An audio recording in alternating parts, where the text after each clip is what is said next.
It's my pleasure to invite the moderator for the next talk, Dr. Fathel Rahman. Thank you very much. It is an honor and pleasure for me to introduce Professor Arya Sharma. Professor Sharma is very well known. He doesn't need introduction. He's one of the pioneers in obesity medicine. Prof. Sharma is Emeritus Professor of Medicine, and he's a past chair of Obesity Research and Management at the University of Alberta in Canada, and he's past co-chair of Alberta Health Service Obesity Program. He was a co-founder and past scientific director of Obesity Canada, and he's the co-founder and past president of the Canadian Association of Bariatric Physicians and Surgeons. Prof. Sharma is a leading voice in obesity science, and he has authored and co-authored more than 500 scientific articles, and he widely lectured in the etiology and management of obesity. Welcome, Prof. Sharma, and the floor is yours.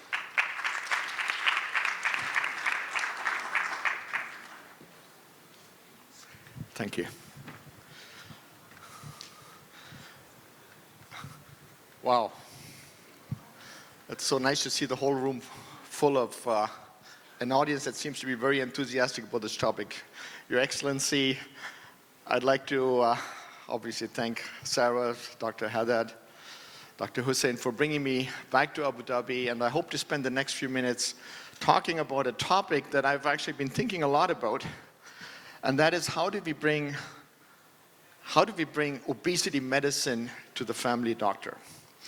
Now, I want to start by showing my conflicts and interest, and one of the things that makes you very excited about this field and makes me personally excited about this field is that almost every week I can add another company to my disclosure slides, because believe it or not, there are now over 45 companies that are investing in about 120 different molecules that are all in some phase of obesity research, and this place is going to get extremely crowded.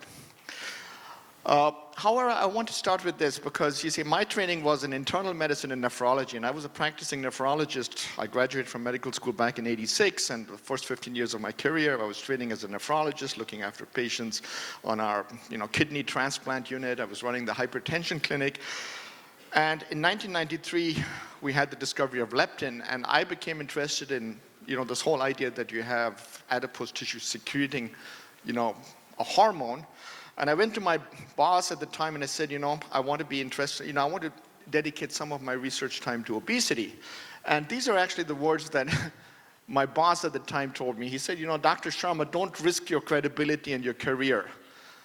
Because leave the obesity to the charlatans and the people, it's a lifestyle thing. It's not really something that you as a serious medical doctor should concern yourself with. There's no career in this. Now, fortunately, I didn't listen to him. And you can quote me on this because I think it was 2 weeks ago, I was in South Korea, and I'd been invited to give a keynote address about this. And what I said that is, with what's going on in obesity now, if in 5 years, as a medical doctor, you are still not effectively managing patients with obesity, then I think it is fair to say that that you are no longer practicing serious medicine. Because obesity is really one of the major roots of a lot of the things that we do and a lot of the problems that we face in clinical practice. Now, as I said, I started out as a nephrologist. I went to Canada. I had the opportunity of going there. I worked in a large obesity clinic. We set up the clinic. We set up the program. We started Obesity Canada. Many of you will have seen the recent Canadian obesity guidelines. But this was all work largely based on things that I learned from my patients. I did not learn a lot about obesity in medical school. In fact, the only things I learned about obesity in medical school was, yes, having obesity is not good for you, and when you meet someone with obesity, tell them to eat less, move more, go lose weight. That was the end of everything that I learned about obesity. There was no teaching of the physiology, which we now understand is pretty complex, the biology of adipose tissue, all of the health impacts. None of this stuff was taught to me in medical school. Now, the reason that I want to focus on family medicine is because this is a numbers game. When you think of the number of people, we're talking about 20% of the population. We're talking about 1 in 5 people living with obesity. Who's going to see all these patients? Who's going to treat obesity in all these people? it cannot be the specialist. This has to be brought down to the grassroots level, which means that the people who have to ultimately manage, a quarter of the population can only be family medicine. Now, I know that you have different systems, in some countries, probably like in the UAE, people pay out of pocket, they go straight to see the specialist. But in many countries, it's actually the family doctors, the family medicine doctors, the general practitioners, those are the people who are actually delivering the key services. And when we, think of obesity as, and many of you will have seen the staging system, something we came up with almost, almost 12 years ago, 15 years ago. And I'm glad to see that this is now being taken seriously and goes into our thinking about this. But it's really a very simple, schematic. It is that we are talking about a progressive disease. Every progressive disease starts with people who are not so serious. And there's no question that the people who have serious disease, they probably need to see the specialist. But what do we do with all of the patients who are in the lower part? Because when we look at this Edmonton staging system, one of the things that is obvious is that you could be at any BMI level.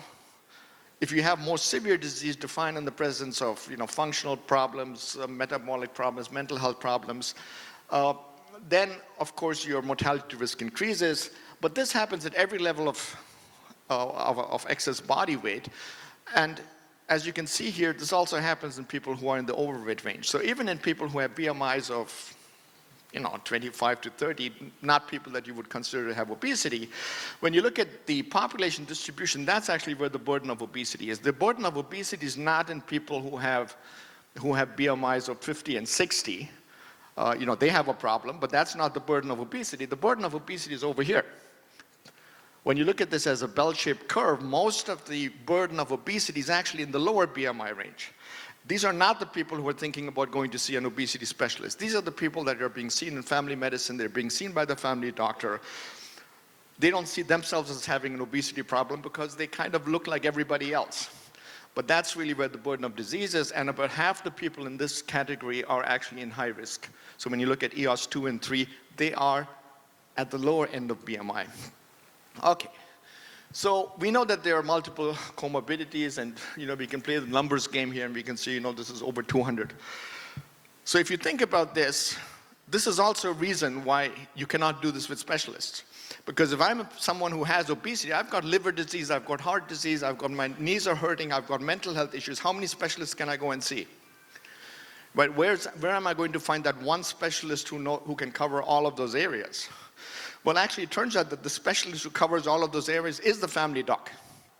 Because the family doc is the only guy who's actually trained to deal with all of these health problems. Now, he might not be able to deal with all of these problems when they get too complicated, but to be honest, family medicine deals with very complex patients. In fact, most of their patients are complex. They are the ones who are looking after patients with heart failure and diabetes and Crohn's disease and inflammation and pain and mental health and depression and fertility and pregnancies. I mean, the list goes on and on and on. That's all family medicine. Of course, when things get complicated, you go see the specialist, but the majority, the bulk of medical practice actually happens in family medicine. So now we're entering a completely new era. See, until now, family medicine was not very enthusiastic about treating obesity. Why? Because we didn't have good treatments. Not only did we not have good treatments, we didn't have the evidence. See, the best evidence for the outcomes and the positive benefits of treating obesity came from where? Not from diet and exercise studies. No, that came from the bariatric surgical literature. The surgeons were the ones who showed us that when you lose significant amount of weight, you have an improvement in mortality, you have an improvement in cardiovascular risk, you reduce the cancer rates, you improve fertility, you have less pain, you improve quality. Where did all that data come from? It came from the surgeons. We as internists, we didn't have that data. It was only now that we have the SELECT study that for the first time we have been able to demonstrate what we've believed all along, but we're never able to show, that treating obesity will actually save lives. The surgeons have been doing it. We have not been able to do this. Now, you cannot open every single week. You open the New England Journal, the Lancet, JAMA. There's a new paper showing you the benefits of obesity management, because now for the first time we actually have effective treatments that are scalable, and now we can actually do randomized controlled trials, large trials, SELECT trial, 17,000 people, where we can actually demonstrate benefits of obesity treatment, not just in terms of losing weight, forget weight, glycemic control, diabetes remission, dyslipidemia, systemic inflammation, severe mortality, all-cause mortality, quality of life. Now we have the evidence. So the two things that are coming together, one is we have effective tools. At the same time, we have a growing body of evidence showing that it actually works. Now the family doctors are starting to show some interest, which they have not been so far because they didn't have the tools and they didn't have the evidence. Okay, let's talk about indications very quickly. Think of a patient who walks into your office, any problem. They present with some problem. Say their BMI is 32. Now you can think about, does this patient have an indication for obesity management? Now, if the problem or condition that the patient is presenting with is directly linked to obesity, which means it is the excess weight, the excess body fat that is causing the problem, then you would have a primary indication for obesity treatment. Why? Because in that case, if I successfully treat obesity, I solve the problem. An example for this would be someone who has sleep apnea. They lose 15% body weight, sleep apnea is gone. I have someone with newly diagnosed diabetes, I treat their obesity, diabetes is gone, right? Those are causal relationships. That's the primary indication for obesity treatment. But we also have a secondary indication because for most medical problems, when they happen to someone who also happens to have obesity, managing that problem becomes so much more difficult. Now, let me give you an example. COVID. See, obesity is not a risk factor for getting COVID, but when you get COVID and also have obesity, things become more problematic. And this is a large group of things that they're not causally related to obesity. Obesity is not causing the problem. Obesity is aggravating the problem or complicating the problem. And for me, that is a secondary indication for obesity management. Managing obesity does not solve their problem, but it makes it a lot better. And in some cases, we might not have a treatment for that problem, but at least we can make it better and the patient becomes easier to manage. And then, of course, we have patients, their problem has absolutely nothing to do with obesity. It's not being driven by obesity. It's not being complicated by obesity, but they may still benefit from obesity treatment. That's a tertiary indication. So when you think about who do I prioritize on my treatment, I would go for the first guys because I solved their problem. Here I improved their problem. And here, there's other things to think about. All right. Let's move on. Some of you might know the 5 A's that we came up with as a simple way of addressing obesity in clinical practice. And the first A, if you know the system, used to be asking for permission to discuss weight. And this is because we are aware this is a sensitive problem, and we can use the proper language and the gesture and don't be judgmental and all of that. That is changing. The old ask is ask for permission to talk about weight. What's the new ask for family doctors? The new ask for family doctors now is asking the patient who comes to your office asking for a prescription, why do you want the prescription? Because now patients are coming to your offices asking for treatment. Nobody talked about it. The doctor didn't talk about it, the patient didn't talk about it. Now the guys are standing in line because they're waiting, they want a prescription. So that has made things a lot easier in terms of starting the conversation. And as a result of this, with all the public media attention that is happening in terms of obesity treatments, people are actually interested in this, right? They're coming to see their doctors. They're making appointments in their doctor's offices for the first time because they want to get their hands on these medications. So that is changing the nature of practice. And what is, as a result of this, what we're also seeing, it used to be the specialists trying to convince the GPs that obesity is something we need to treat. Now, patients are going to the GPs and asking for help. And most of the prescriptions in most countries, when we look at the use of these medications, are not coming from the specialists. They are coming from the GPs. So take Denmark, for example. 85% of the prescriptions for obesity medications in Denmark are not coming from specialists. They're coming from GPs. And I'm sure here you go to the pharmacy and just get it, right? You don't need the prescription. But actually, even that is changing, right? Okay, so let's talk about this. One of the big barriers to obesity management in general has been our fault, because we have been making this too complicated. And maybe the reason we've been making this complicated is because, yes, it has been complicated. right? Now, when in our obesity center, we had our psychologists, we have our nutritionists, we have our exercise people, we have a consultant psychiatrist, we have a sleep medicine consultant, we have the liver guy, we have the cardiac. So there's a whole team of people. Now, if you say every patient with obesity needs a whole army of people looking after them, it's not going to work. Not for 1.2 billion people. So we have to simplify this. And if I tell some, and I've heard this from a lot of family doctors. I say, why do you guys not treat obesity? They say, well, you're so sorry. I have 5 minutes per patient. I don't have a whole army of people to consult. So I have no time for this. So let's talk about, does it really need to be that complicated? This is a study that you've all seen. This is the step 1 trial, semaglutide. You'll hear more about semaglutide in a later talk. I just want to point out that this was a study, randomized controlled trial, where the lifestyle advice that was given to people in this trial was pretty minimal.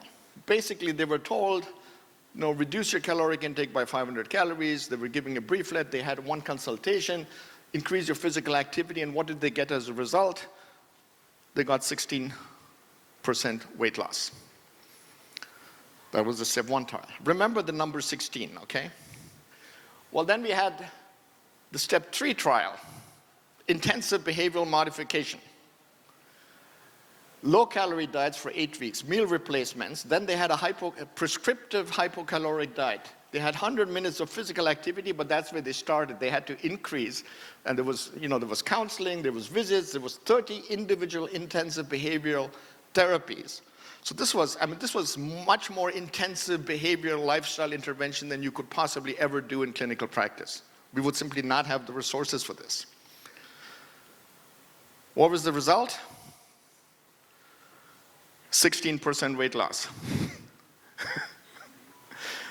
So, we can talk about how important it is or may be to have a whole army of people looking after this one guy. The real question is, how important is it? Does really everybody who has to have obesity treatment also have to see a dietitian, a psychiatrist, a psychologist, an exercise specialist? Probably not. Not to say it's not important, and if you have unlimited resources, maybe it's a good idea. But if you're looking at the outcomes, probably not. Now, why is this the case? Well, because the medications that we are now using and are now seeing are highly effective. Look at the response rates. We are looking at response rates of 85%, and this is only tirzepatide. Now look at the triple agonist. We're getting response rates of 100%. And we have seen this before. See, I remember the days when the lipid clinic was run by dietitians. And then the statins came along. Now the guy running the lipid clinic is some doctor who's writing prescriptions for statins and ezetimibe, right? So as our medications get more and more effective, the role of lifestyle management gets less and less important. Not to say it disappears, but it gets less and less. And this now makes it practical for a family doctor who does not have all these, all the specialists lined up to actually do something, because we have these effective treatments that are going to change practice. Okay. The first thing to remember when we talk about obesity is this is a chronic disease. Chronic disease means patients are going to need lifelong management. That disappoints a lot of people. People say, well, so doctor, if this is lifestyle management, why bother? I say, well, that's a stupid question. I've been doing this for 30 years. I say I have not cured a single case of obesity.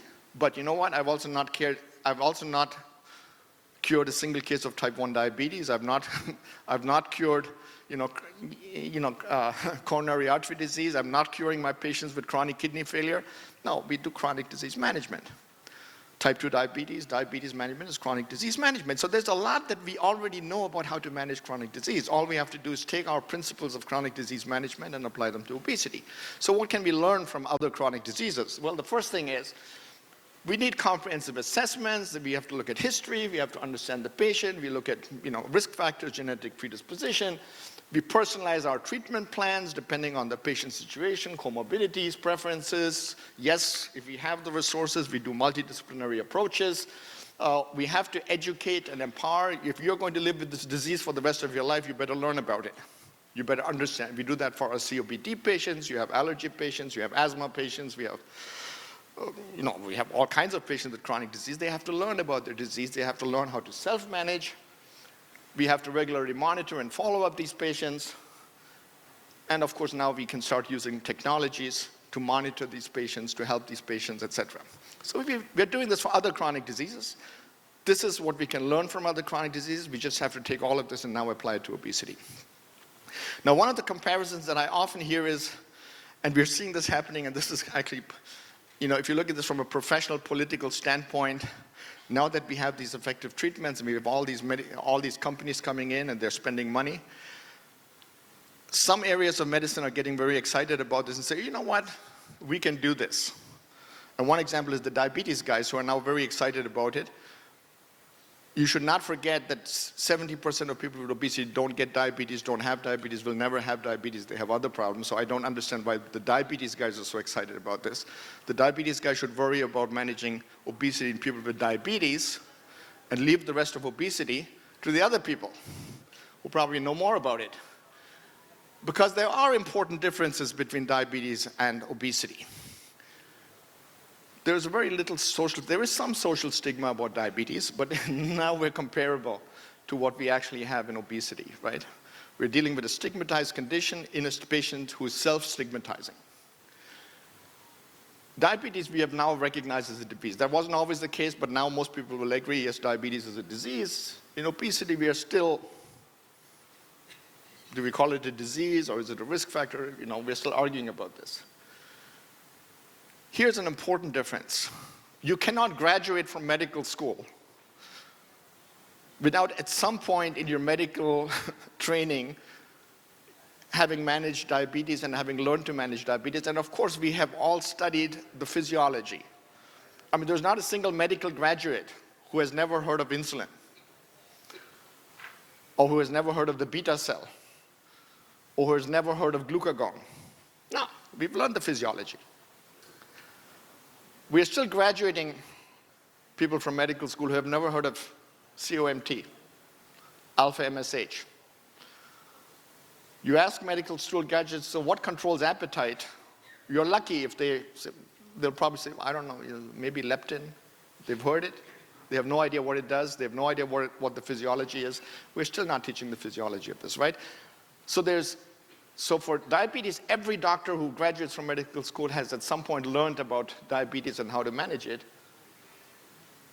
Unfortunately, most medical graduates, even today, we are giving them licenses to practice medicine through their entire training, through their entire postgraduate training. They have never treated a single case of obesity for obesity. They've treated a lot of people with obesity. They've never actually treated anybody for obesity. And we're still giving them licenses to practice medicine, right? That's a huge problem. So when we talk about bringing this to family medicine, we have to understand that our family docs are not trained in obesity management, so there's a lot of catching up to do over there. Let's go on.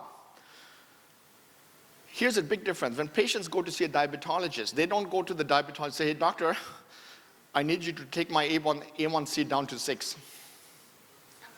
Some do, but most don't. I have not had a diabetic patient who came to my clinic and said, you know what, doctor, I would like to have the A1C I used to have when I was 17. Does not happen.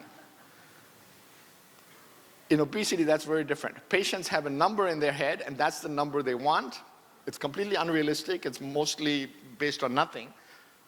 But they are disappointed if you don't get them to that number, right? So that's something you have to deal with. And this is not easy. Right? This is a conversation that you need to learn how to actually have that conversation about expectations with your patients. Let's go on. In diabetes, we have extremely well established diagnostic criteria. We can argue about what the criteria, every couple of years they change them, but most people will agree, okay, those are the diagnostic, this is how you diagnose diabetes. In obesity, we're still arguing about how do we define it. How do I make the medical diagnosis of obesity? Is it BMI? Is it BMI plus something else? Well, we'll see if the Lancet Commission comes up with a sensible idea. I fear not, but we'll see. In diabetes, we have very clear management structures and pathways. In obesity, make up your own, right? We have some pathways, but they're not established, and a lot of them are not based on hard outcomes or hard evidence. Wide coverage for diabetes. There's almost no health system that does not pay for at least some form of basic treatment for diabetes. Obesity treatments, good luck. Right? I mean, so far there's been no coverage for these treatments. Bariatric surgery, okay, we'll fund it.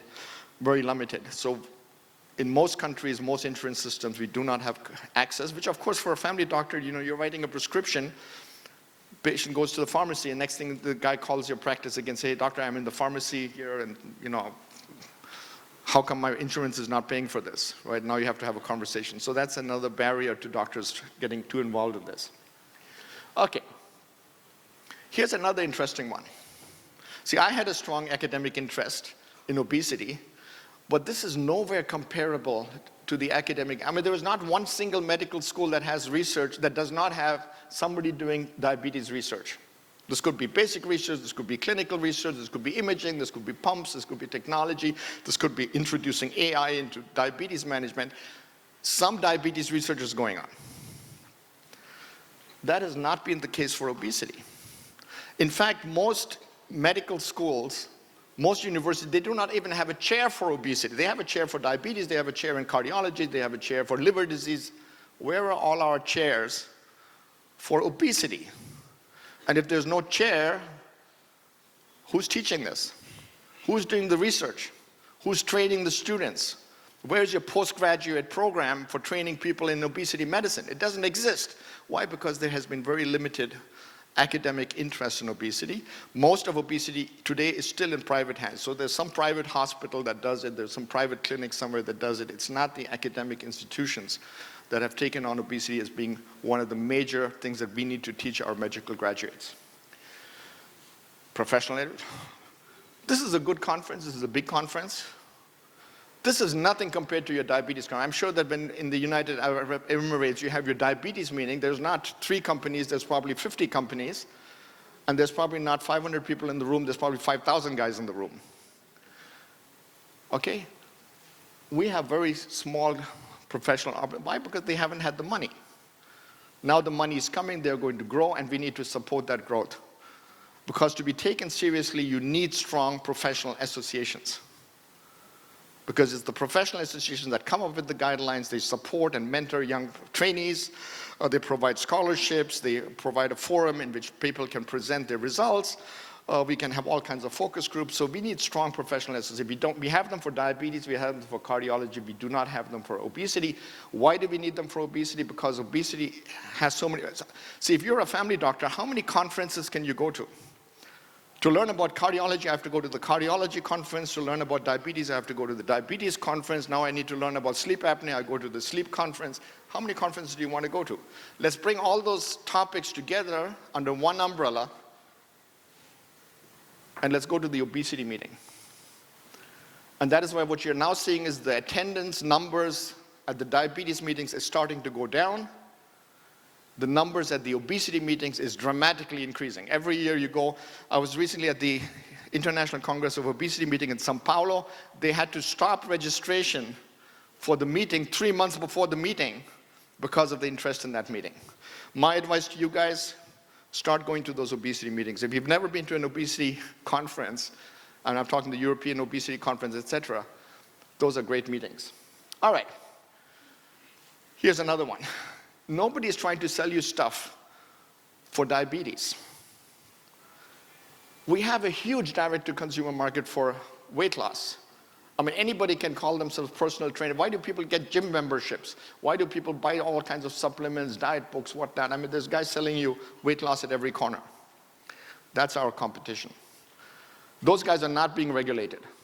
It's completely unregulated. They can put before and after pictures, they can, they can run TV ads, they can do all kinds of stuff. And so obviously our patients are turning to those people for help because those guys have the slicker advertisements and promise things that we know is medically and scientifically probably nonsense. Right? But that's our competition. And this unregulated industry is a huge barrier to getting the right type of treatment to our patients. Because they're going to spend their money there on stuff that does not work, rather than coming to us who actually have treatments that work. And that may probably be a better use of their money. Okay, so those are important things. So finally, I just want to finish on this, that, I'm not saying that medical nutrition therapy, diet therapy, all those things are important. Of course they're important. However, most patients, and if you're trying to lose 5% body weight, fine. If you're talking serious weight loss, we're talking 10, 15, 20, 30 kilos, which you need to keep off. Patients need support, and that support can be behavioral support, psychological support, pharmacological support, surgical support. And especially the pharmacological support now, I think, is what is the game changer here. And when you think about how does the pharmacology work, it is actually pharmacologically induced behavioral change. When patients take these medications, their behavior changes with no training. They don't have to see a single dietitian, but they will be eating less, they will be making better choices, and they'll be more in control of their food intake with no, right? So I'm changing behavior with the use of these medications. And that's an important one, and that supports it. That supports what we're actually trying to achieve. Okay, so I want to finish. Who needs a specialist? I would say people with more severe obesity probably need to see a specialist. People who have syndromal obesity, our Prader-Willi syndromes, right? Our Bardet-Biedl syndromes, our Down syndromes, patients who have other complex genetic forms of obesity, yeah, they probably need to go see a specialist. Complex patients who have other issues complicated by obesity probably need to see a specialist.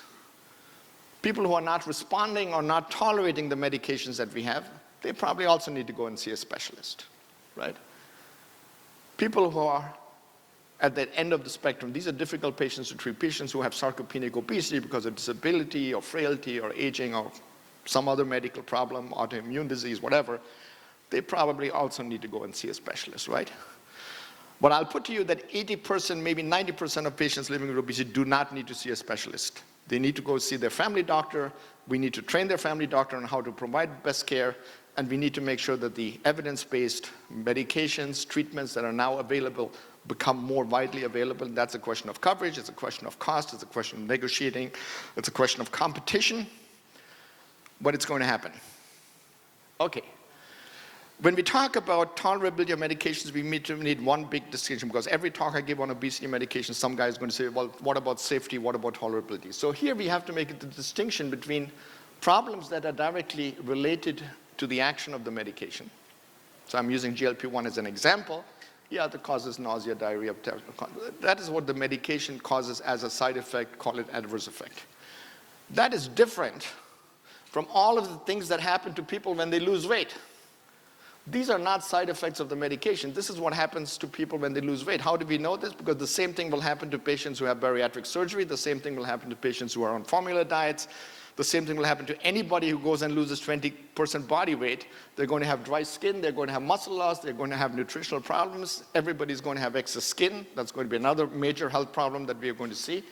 Mood, anxiety disorders, all of this stuff is not a side effect of the medication, but we are going to see more of these problems. Why? Because more people are being treated for obesity.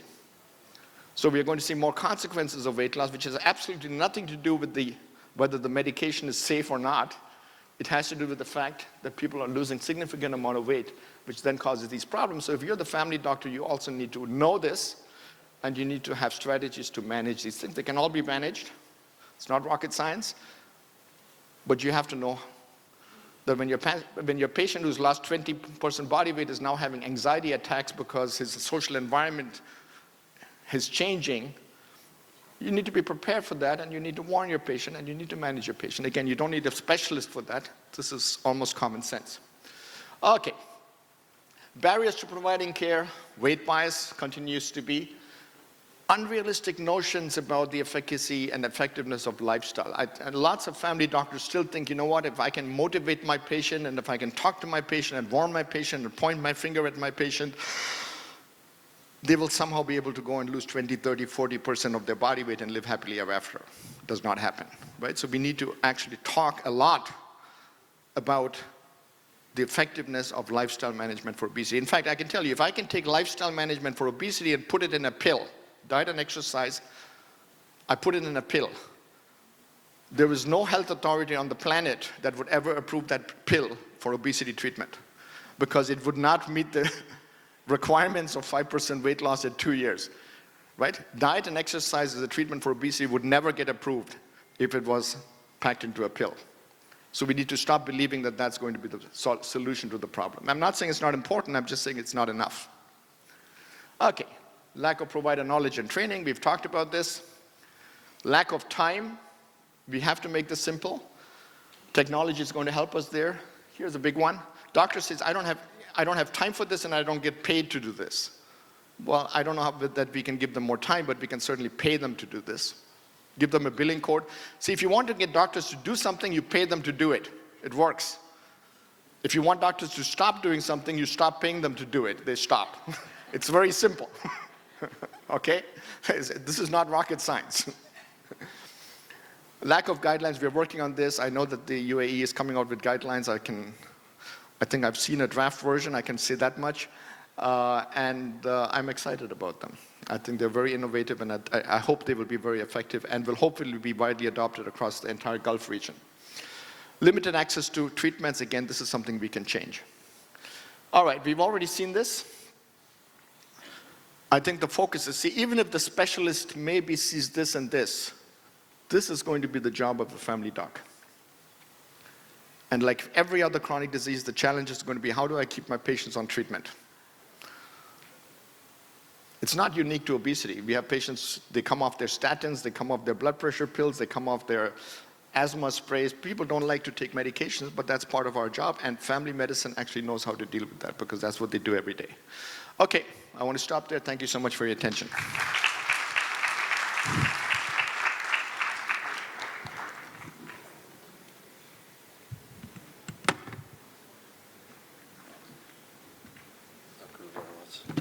Thank you very much for this comprehensive review on the role of primary care physician in obesity treatment. And actually, I think you gave us a lot of insight for our primary care physician to be part of management of obesity and to take the main part of it. So we have time for one question, actually.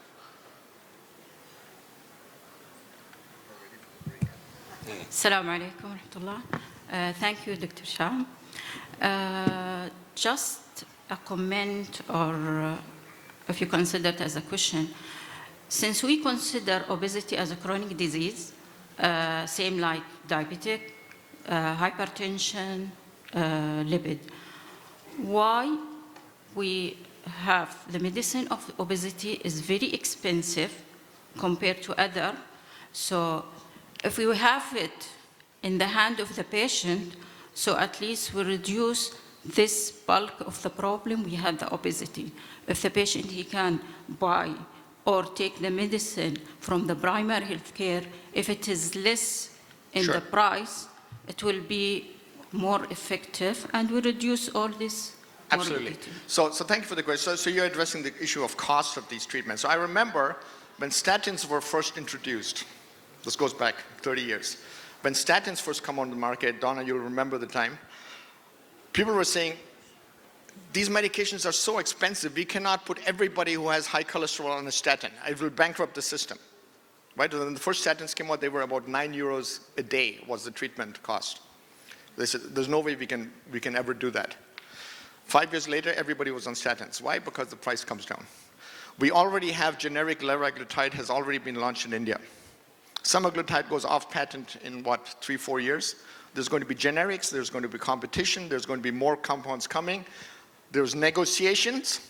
The government can say, we will cover it, but give us a good price. That's a negotiation thing. We do that for all kinds of medications. We can do that for obesity. So I think we talk a lot about price, but the price of today, and that's why all those economic calculations, where you're extrapolating that 100% of patients in the population are going to be treated at today's prices, well, of course that's going to bankrupt the system. But that's not the reality. You're never going to treat 100% of people, and you're not going to be treating them at today's prices. Those prices are going to come down, and they're going to come down faster than you can watch, because as soon as these companies can make enough, the only reason we have these high prices right now is because the companies they have not built enough factories to produce enough of the stuff, because people did not think that the demand would be so high. But that is changing very, very quickly. Okay? So you make a good point, but I don't think that price is going to be the negotiation, price is going to be the obstacle for very long.